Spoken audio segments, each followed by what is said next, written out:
Hello and what is going on? I'm El Director, this is El Director Vision, and you are watching Indie Rebel, Hollywood effects without the Hollywood budget. Today I want to talk about something called film look. And film look, for those that don't know, is the holy grail of independent filmmaking. It's our desire to make our short films or feature films that are shot on video look like that they were shot on Super 35 motion picture film.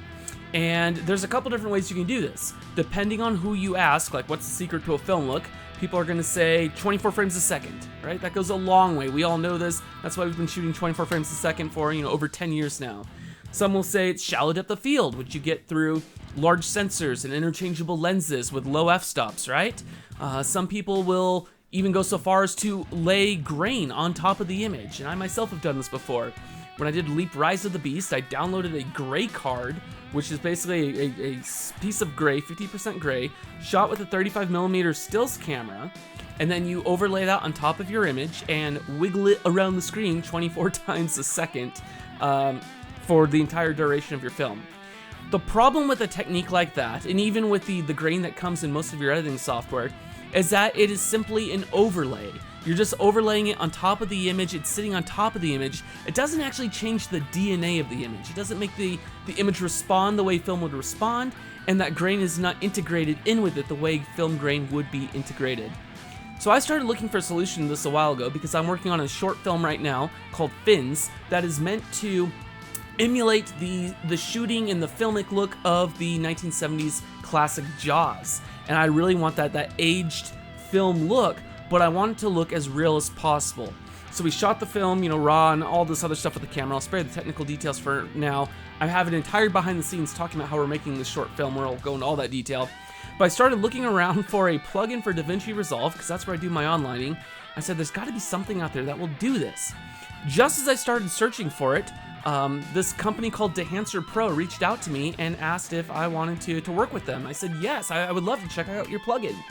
So I downloaded the plugin, I got it installed, and I want to talk about Dehancer Pro today because this thing literally does change the DNA of your image. So let's go and take a look and see how it does that. So here we are on the color page of DaVinci Resolve. I'm running version Studio 17. And if we scroll all the way down to the bottom of our open effects, we see that we have a section for film emulation now that we've installed Dehancer Pro. And I can drag it onto that first node. And right off the bat, we can see it's already making some changes. If I toggle this on and off, we can see that there's definitely some warping going on. And there's also a lot of the color effects too. So let's go ahead and with that node selected, go up to the beginning of the plugin.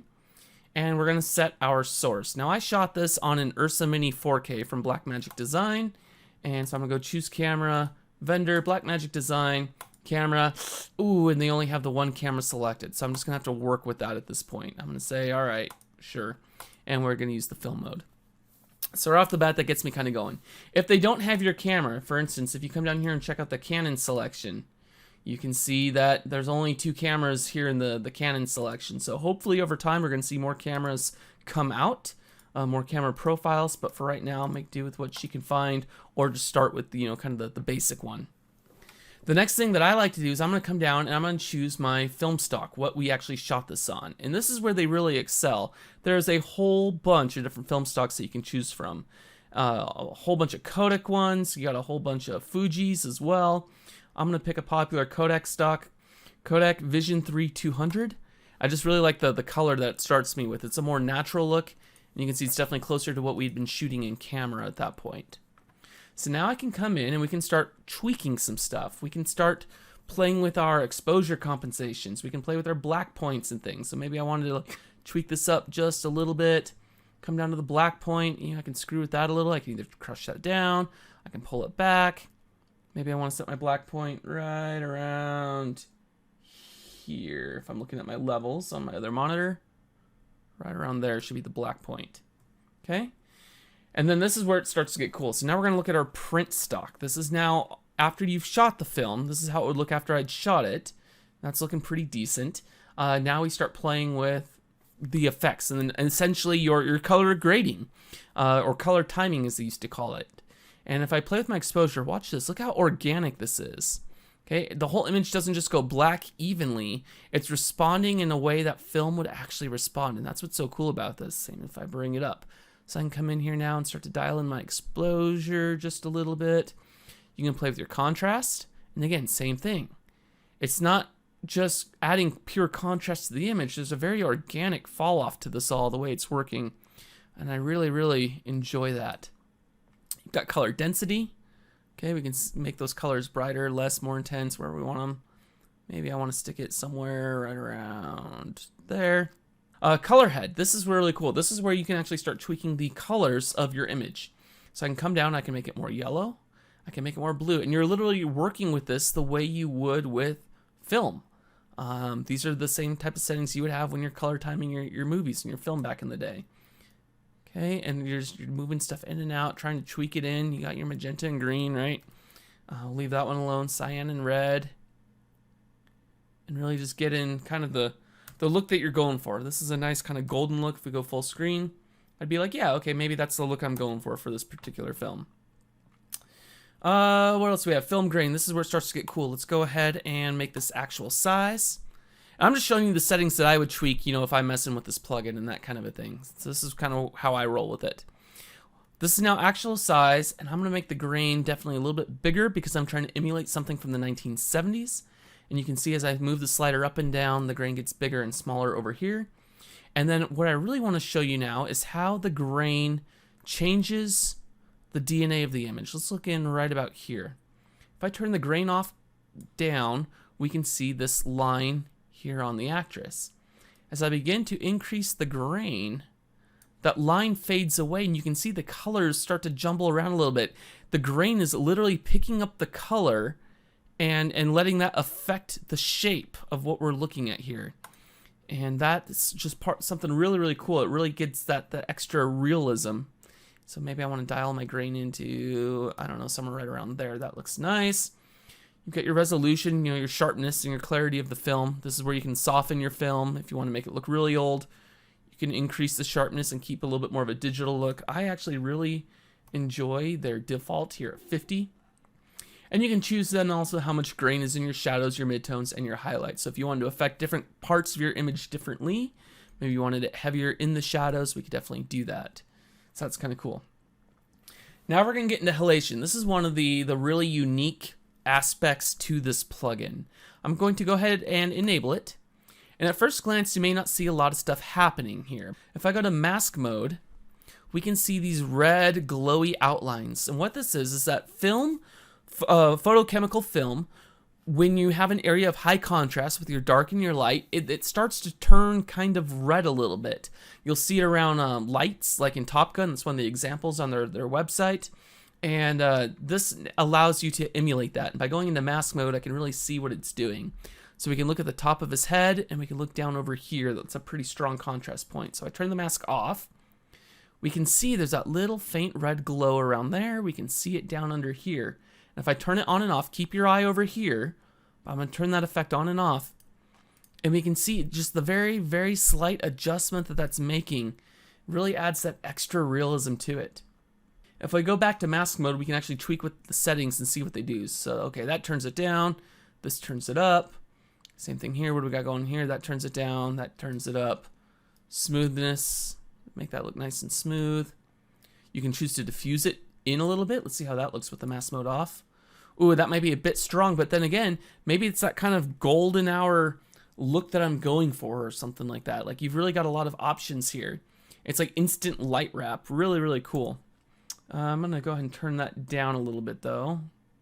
Keep my diffusion somewhere right around there. That's more of the look I'm definitely going for. Let's go ahead and go back to actual size again. See what we're looking at. You can change the hues. Everything about this is just designed to emulate the film. Another neat plugin here, Bloom. Let's take a look at this. Turn on our Bloom. Go into mask mode. Let's see what's being bloomed. Oh, okay, cool. So we're blooming out different parts of our image. And again, come in here, tweak your settings to your heart's content. Find the best settings that you're looking for. Play with the diffusions, maybe something like that. How much bloom we want. Turn the mask mode off. I could say, yes, I like it, or no, I don't. But the point is you get to decide at that point. And then we've got some other stuff down here. There's vignettes and things that you can turn on, kind of darken up the edges. Film breadth and gate weave, I do like having these on. Film breadth is kind of a a randomize function for these particular properties, your exposure, your contrast, your color, that kind of a thing. It's definitely something that film does, something I do recommend using, especially if you're trying to emulate an old stock. And then finally, down here, gate weave. This is something I really, really love using. I'm going to turn gate weave on. It does punch in slightly, but what this is going to look like when it's rendered out is it's going to have that side-to-side jiggle of film, which is really, really cool. Again, I've not found gate weave on any of the other plugins that are out there. So now, we've just graded this shot. Again, here's how it started. This was straight out of my camera. And now we've gone through and we've done our grading to it and tried to make it look more filmic and definitely more cinematic. So what if I want this to still have a little bit of a digital grade? What if I want to like modify my skin tone separately from everything else and go for a very slight teal blue look? How would I go about doing that? Well, what you do is you're actually going to put your node here at the beginning before it. So let's go and click out. And let's go ahead and add a serial node. I'm going to disconnect it because I want my serial node here at the beginning of the shot. So we're going to go and drop it in right back here at the beginning. And now with the serial node, I can come in. Let's go ahead and grab our selection tool. All right, so we're going to grab the skin tone maybe right up here. And let's go and see what we're selecting. Okay, so we can see that we've got just kind of that skin selected. Let's go ahead and dial in our matte here for the skin. Clean up the black. It's looking good. Maybe add a little bit of blur. And for our purposes, we'll go ahead and call that good. I might want to do a little bit more work, but this is going to be just fine. Then we're going to add an outside node after that, which is the inverse of it. Turn that filter off. And now on the outside node, I can come in and give my shadows a little bit of that blue. And if I go extreme, you can definitely see what's happening here. Okay, it definitely doesn't look as natural as it did. Let's go and just do a very, very slight adjustment to the shadows. It's a bit strong still. Something about like that, or you can go green with them. Maybe right around here in teal and go full. And there you go. So now we're using our digital tools in conjunction with the, I guess, film emulation tools at that point. But in this case, I actually really liked how the shot looked without these two nodes. So I'm going to go ahead and delete those, keep it just like that. And now we're going to go and render it out and take a look at the final result.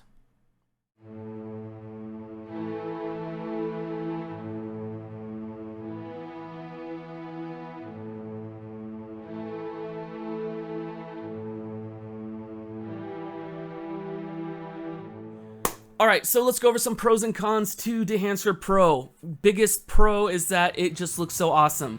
I've not seen any other plugin out there that does as good of a job of emulating something shot and printed on 35mm motion picture film. And a big part of that is the way the plugin makes your footage respond to your controls. As you're changing things, it's responding like 35mm film would. It makes it very easy to emulate a photographic process. You know, you've got your shooting format and then you've got your print format, and the controls for both of those are separate, and you can really just fine-tune the image the way we did 20, 30 years ago before we had the whole DI process. Another big pro for me is that this plugin includes features that I can't find anywhere else. Halation. Big one, right? Like, that just really changes the overall look of your image. It's subtle, but it goes a long way. Gate weave, same thing, right? Film's got that jiggly side-to-side thing going on for it. Even though it's like microscopic sometimes, it's still there. And the fact that this plugin has that is just so incredible to me. Now, of course, there are a few cons. The biggest one is the render time. I've got a semi-modest Z800 workstation. It is like 10 years old, but I've got, you know, a nice GPU in there and stuff like that. And for me, on this computer, a 1-minute clip that should take about a minute to render, let's say, now takes 3 minutes to render. So it definitely multiplies my render time out by about 3 times. It does look really good though, so that's a sacrifice I'm willing to make. I've done feature films that took literally 4 or 5 days to render in the past on computers, like from 2003 when I did my first feature in 2007. Like, it took forever. So I don't mind waiting, you know, a little bit of time for this stuff because it just does look so good. The biggest con though for me is the fact that I have to be connected in order to download new camera profiles, new film profiles, as well as even activate the plugin in the first place. I like keeping this computer off the internet, and so for me it's a hassle to have to connect it. I don't like doing that, so I do it very briefly just to get what I need and then back offline again. If you are somebody whose computer is connected to the internet 24/7, then maybe you don't have a problem with that. But for me, that is a big issue. Now, if that's the worst that I can say about this plugin, that also says a lot about how cool this plugin really is. So if you want to check this thing out for yourself, head on to the link that I have in the description below. You can get 2 weeks for free to try it out, see what you think. Let me know what you think too in the comments below. With that said, I'm El Director, this is El Director Vision, and you've been watching Indie Rebel, Hollywood Effects without the Hollywood budget.